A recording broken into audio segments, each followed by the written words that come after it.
Forgiveness is never easy, especially when the person you have to forgive is yourself. Hi, I'm Grace.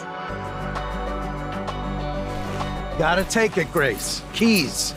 If I can't get to work, I leave my house. 1 week. You are one godforsaken disaster after another.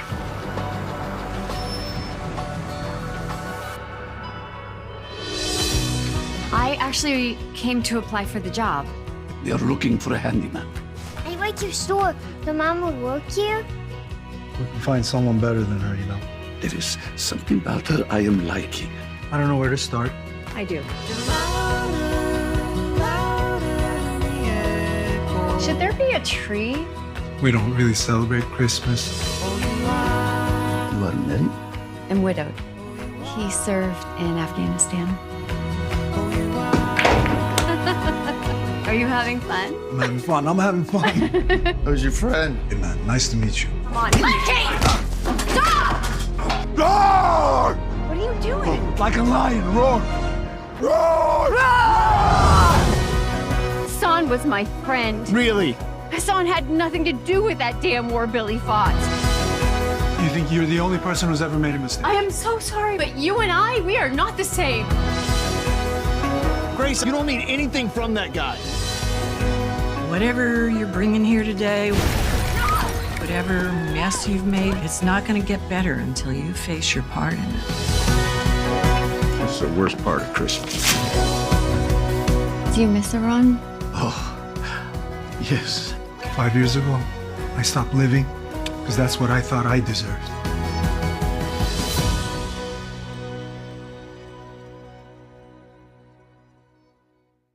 Boom, there you go. That was a trailer for Cash for Gold, arriving on digital nationwide on February 4th. I'm Kuya, this is Nerds World of the World. Joining me to talk all things Cash for Gold is star, writer, co-director Deborah Puette and producer Ahmos Hassan. Thank you both for your time. I really appreciate it. I have to tell you, I watched this film about 2 hours ago, so I'm still in my feels. I'm an empath, and so things like this sit with me. It's a testament to your writing, Deborah, and just, you know, the great leadership you did as well, Ahmos, putting this film together. Bravo to you both. I'm sending virtual flowers right now through this Zoom. Thank you so much. Thank you. What a great intro. Definitely. So, Deborah, you are an amazing writer, and again, I saw this through this film. Some of the choices you made, I thought were wonderful because things can be so predictable. As a critic, as a filmmaker myself, I'm like, man, I was really astonished by this. And so I got to commend you. And the messaging as a person of color and just how, and I was reading in the press notes how a Catholic, a Jew, and a Muslim all came together. I love this. Can you tell me the start of, you know, putting pen to pad and then meeting up with Ahmos and your amazing director, Robert, to just come together to just give us this great piece of work? Yes, absolutely. Well, this feature started as a short film that I wrote in 2011 in a personal response really to the Great Recession that we were all suffering from. It was the 10th anniversary of 9/11. I was seeing a really disheartening resurgence of anti-Muslim sentiment in our nation against our own, you know, community members and citizens, and wanted to write this story about a Muslim man's, you know, an Iranian American immigrant and a woman who might seem like she had nothing in common with this person, and how one gesture could change both their lives and send them both on, you know, another path. And that film did very well at festivals, and at every festival, people would say to me, "What happens? Like, these two are faded. There's something happening here. What is it?" And so I, at that point, was really, that was the first thing I'd ever written. I'm so sorry. That's the first thing I'd ever written. And I had to learn how to write a feature and expand the story. And so from there, of course, I wanted the kernel of the story to be about these people who feel very different, seem very different on the surface, but when you dig down, they are both carrying heavy, heavy secrets And it's only through allowing each other into their lives that they really can begin to heal. But around that, there needed to be more. And so I pulled things from my own personal life, including the financial hardship. When I was a kid, we lost a home to foreclosure. The opioid epidemic has affected my family personally. And I wanted to set the film in the Midwest, in a small town where industrial flight has taken over. There are very few opportunities. These are so many of our fellow citizens in the States. And, not to make it political at all, but the truth is, within my own family, there are divides. We are on either side of this conversation quite often. And in spite of that, no matter what, I love these people and I would do anything for them and they would do anything for me. And I know that to be true about so many of us. And I had just become exhausted by this notion that we were at war with each other. I feel like that's a story we're being sold and buying wholesale sometimes. And so I wanted to take all of those elements and incorporate them into an entertaining, sometimes hopefully funny, because of the dynamics between the people, story set at Christmas that was not a Christmas time story, that might hopefully allow other people to examine their own POV on what it means to be different than other folks. Because I actually think we are way more alike than we are different when it comes down to the daily struggles that we walk through life with.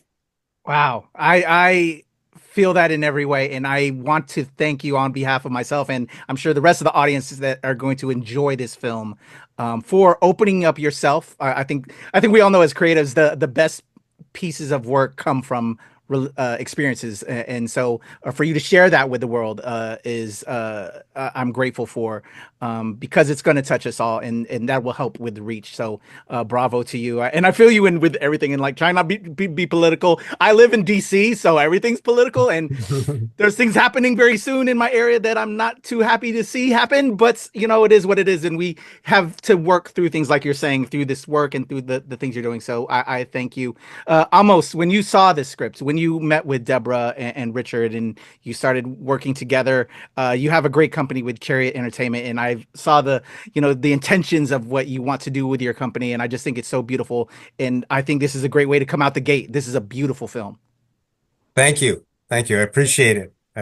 We're so happy that this is our first film, and it was sort of divine in meeting Deborah and Robert, and this project being our first film. Just the way that the three of us worked together to bring it to light. It's something that we know can live on for a long time. We know that the messaging and the way it touches people, and doing it at Christmas time every year, and unique in its nature. We really feel lucky that we're able to do this and bring it to audiences now. Well done again, and thank you for correcting me, Robert Enriquez. I saw that he's Filipino as well, and I'm a proud Filipino. So shout out to Robert Enriquez that couldn't make it. Again, amazing work. When you were in production, and you figured this whole idea out, you got together. Were you always in?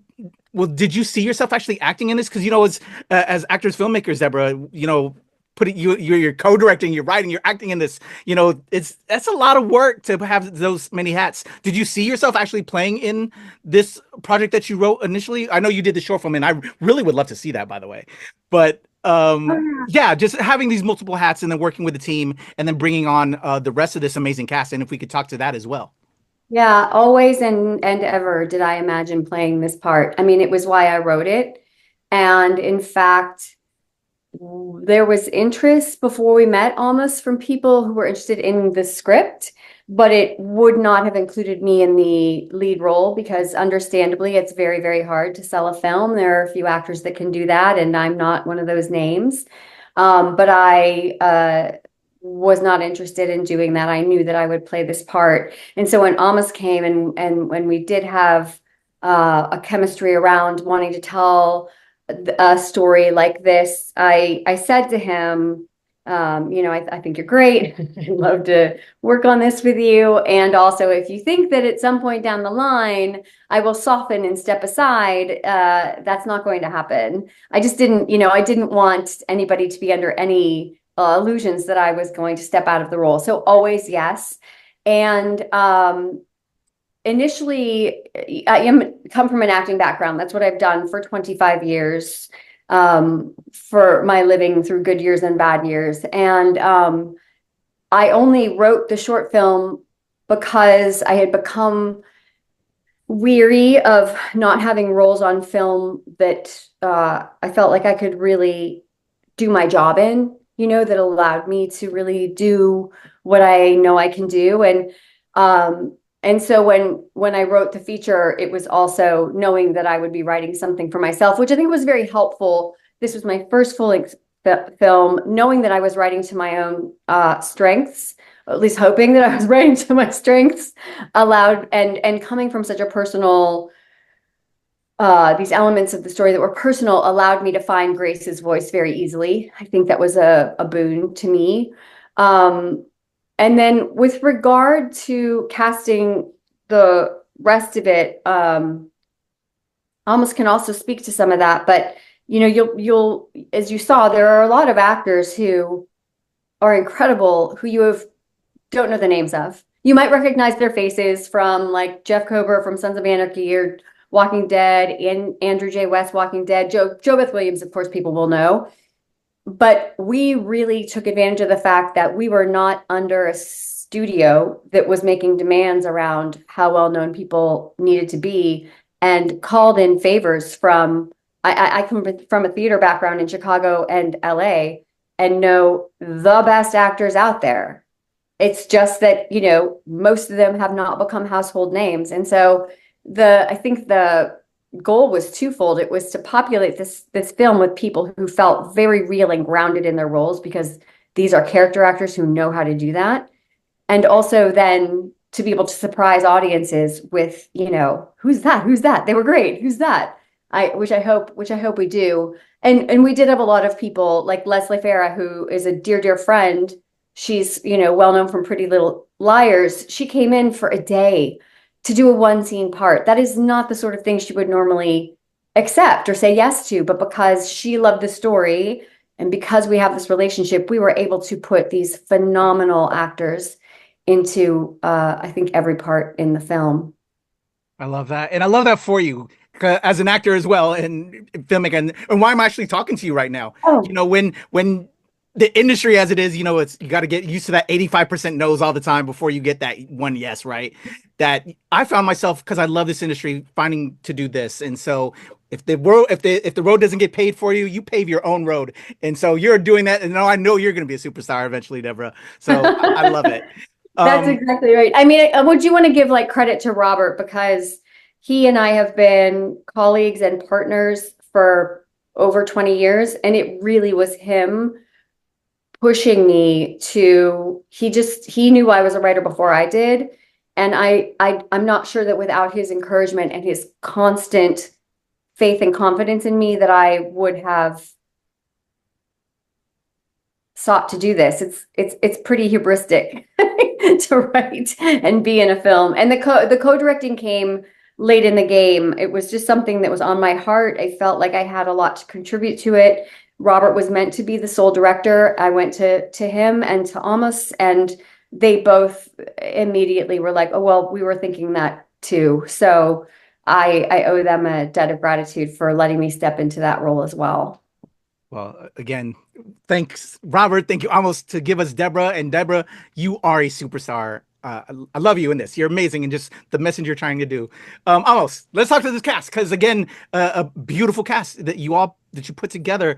And also, I love how the conversation is also on it's said, you know, like you said, Christmas story, but also we have the Muslim heritage, and then just that representation that I think is so key and important in changing how we as a community and right now as a society look at that in certain respects, especially middle America, if you will. So can you speak to that, and just this amazing cast of this son and father running this shop that are just outstanding. And I all of these people I know will be superstars, much like Deborah, because just they handled their roles like Deborah said, character actors, but they didn't get that shine. But I think they get that shine in this film because they're amazing. Yeah, that's very true. The cast was extraordinary, and as Deborah said, many of them they did us favors, if you will, in doing a smaller part than they maybe normally would. It it also speaks though to the project, that them wanting to be part of something like this. Uh, you know, I have to say, you know, I was confident when I first met Deborah that we could create something that studios would want and would want to buy, and we did. And working with Deborah was a real pleasure as a writer, in knowing what to do and what not to do, and I actually thought, Deborah, it was possible that you end up them playing the lead with you, because there's enough great characters around her. We could have put some bankable stars around her, and the idea that we could get a studio interested, that she would play the lead still was possible, and there was interest. It just, we couldn't get someone to commit with her as the lead, and that's just the nature of Hollywood, and it's getting harder and harder for actors to not be on the top A list to lead a film. But the rest of the cast also was so meaningful in each of their own ways. You know, Farshad, unfortunately, has played sort of a villain so often, and for him to take a role like this is a great opportunity. The chemistry of the two of them is so fantastic. In fact, you ask about the short. Well, you know, it's the one thing that stayed pretty much the same is the sort of 6 minutes when she comes into the pawn shop, and that thing, that right there, that is the short. You know, that pawn shop scene is essentially the short. Different actor, but it very much stayed the same, and that launching point of the rest of the movie is solid. And being able to sort of look at the cast and how diverse it is, and then of course Farshad being the most diverse, if you will, but the diversity comes from sort of the walk of life perspective. And this movie's impact, I think, is because of everyone's walk of life, all in life together, and experiencing all of these emotional factors in their life that just, you know, run deep, and the way they connect, and the way they sort of bring to each other the connection. And this film does that, and being around Christmas is really a symbol of the universality of our humanity, and how everyone connects around it. And that's what we hope people will want to watch every year, you know, to connect in that level. Love it, love it.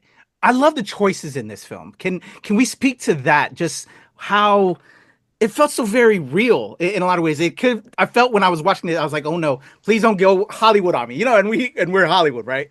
But you know, they would go a certain way. But this, Deborah, I loved how just, no, I'm going to pay for this. You know, I'm going to do this. You started working there, following your character. And then when a certain situation happens towards the end and they kind of separate, no longer working at the pawn shop, I was like, why didn't you say that?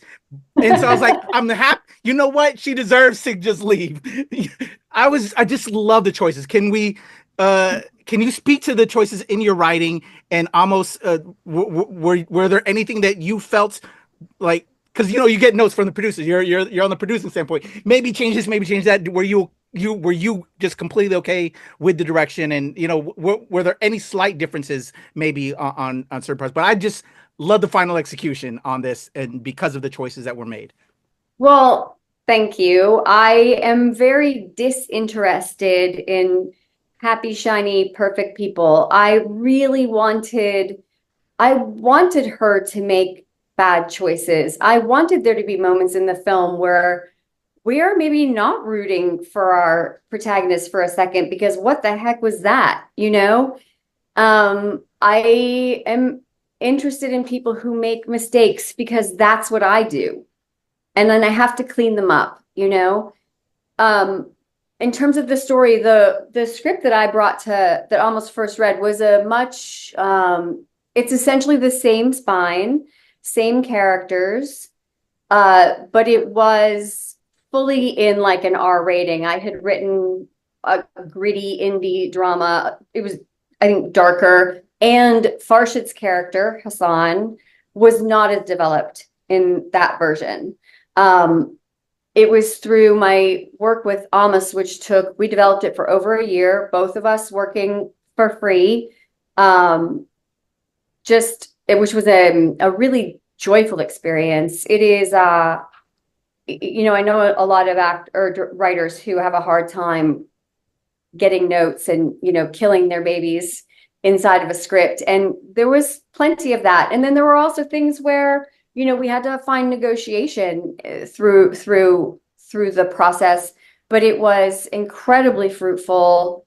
I learned so much. It was my first development process. Ahmos was a wonderful producer to take me through that. And so, yes, it's different. And also, to me, it feels like the same story I wanted to tell, just with maybe not quite such sharp edges, if that makes sense. I feel that.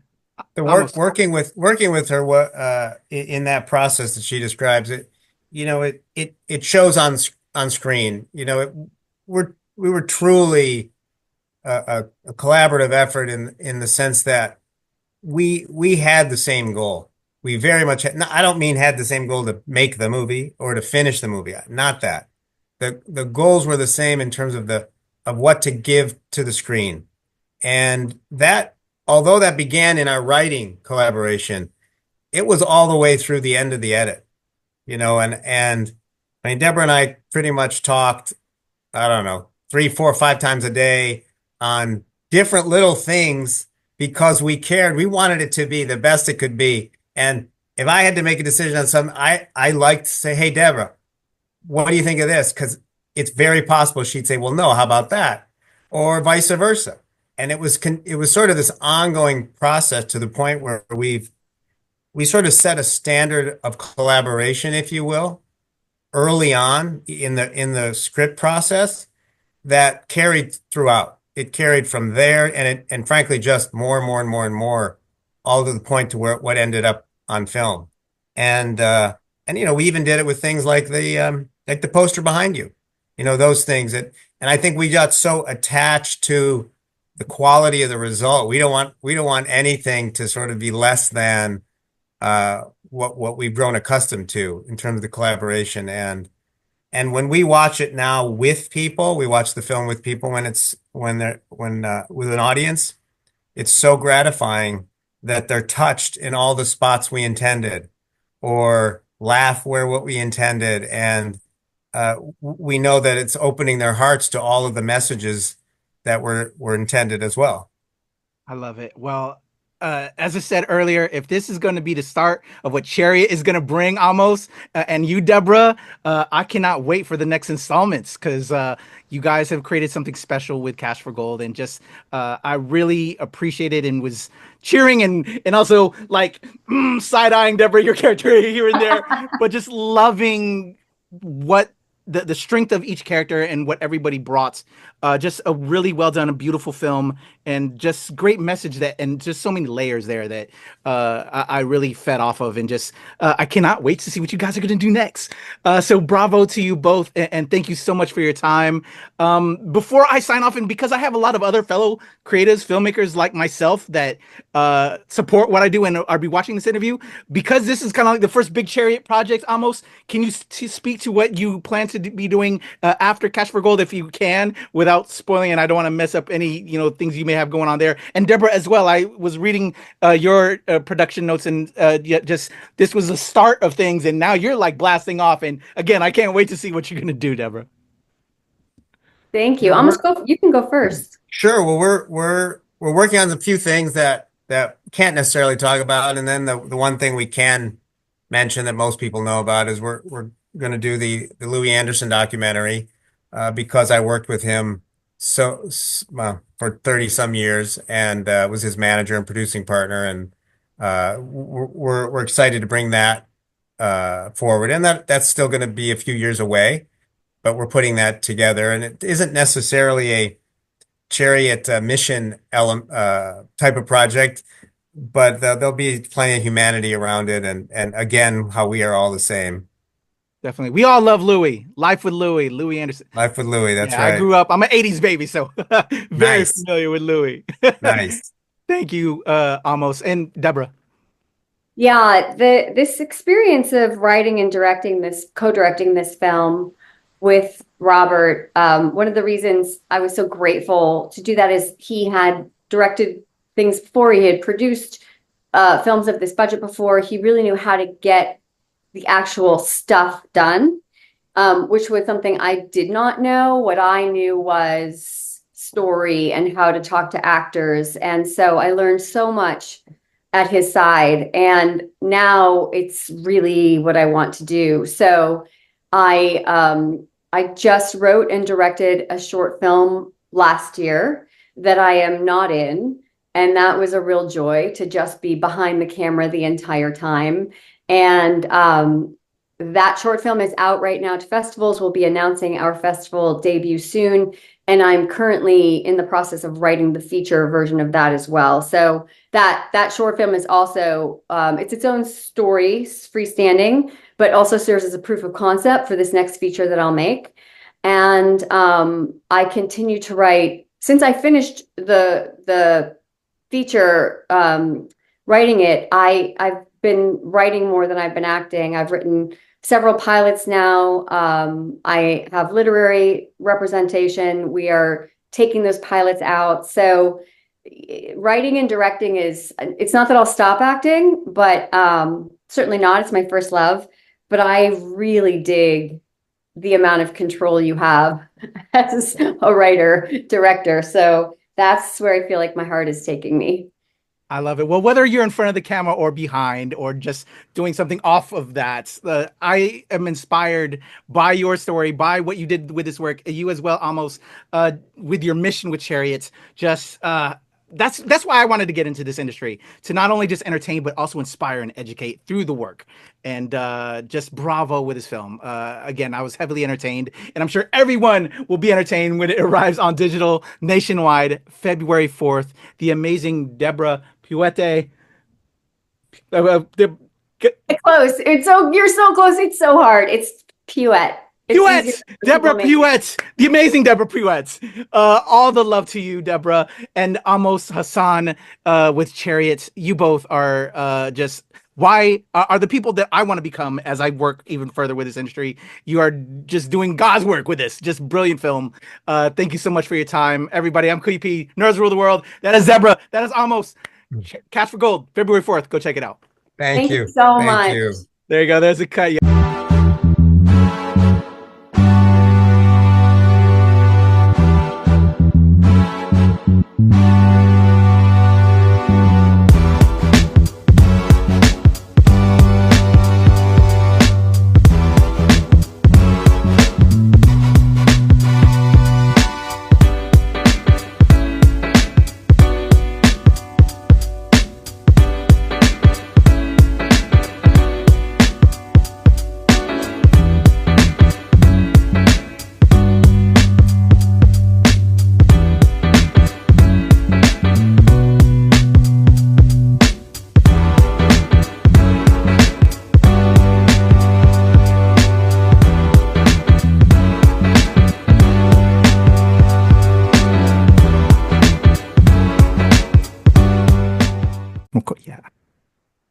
Awesome. Thank you, Cordelia. It's a pleasure. And I am ready to have some fun if you all are. Yeah, let's do it. Yeah. Awesome. And before I start, because I can brutalize names, is it Deborah Puette? I'm so glad you asked. Thank you. It's really simple. It's Puette, like you bet. Puette. Deborah Puette. Awesome. Yes, perfect. Thank you. I can mess up names. So just want to let you know that's not where my heart is. So Deborah Puette. That's And a tough one. Thank you. Ahmos Hassan. Correct. Wonderful. Awesome. Well, thank you again for your time. I'm ready to rock and roll. Again, thank you, Cordelia. Let's have some fun. I'm already recording. I'm just going to do a 3, 2, 1 count real quick for my edit because I'm going to put the trailer right in front of our interview. All right. And Puette. I'm trying to like Puette. All right. Here we go. Awesome. In a 1, 2, 3. Pleasure chatting with you. Love to all my nerds who rule the world. Nerds rule the world. Yes, we do. Thanks. Nerds rule the world. Thank you. I love the nerds ruling the world, so more power to you. Patrick, what up, man? And yes, they do. Nerds rule the world, kid. Yes, sir. Thank you. Awesome. Kuya P, nerds rule the world. Hello. Yes, they do. Yes. Oh, Nerds rule the world. I got. It's in the title of your show, like Nerds Rule the World. Like, I want more black weirdos on screen, and I don't feel like we ever get to see that very much. Thank you so much. Nerds do rule the world. Yes. Thank you. Thank you, Nerds Rule. Love it. It's your boy Kuya P, nerds rule the world. Thank you so much, guys. I appreciate you. They rule the world all right. Yes. Take care, Tony. Thank you, guys.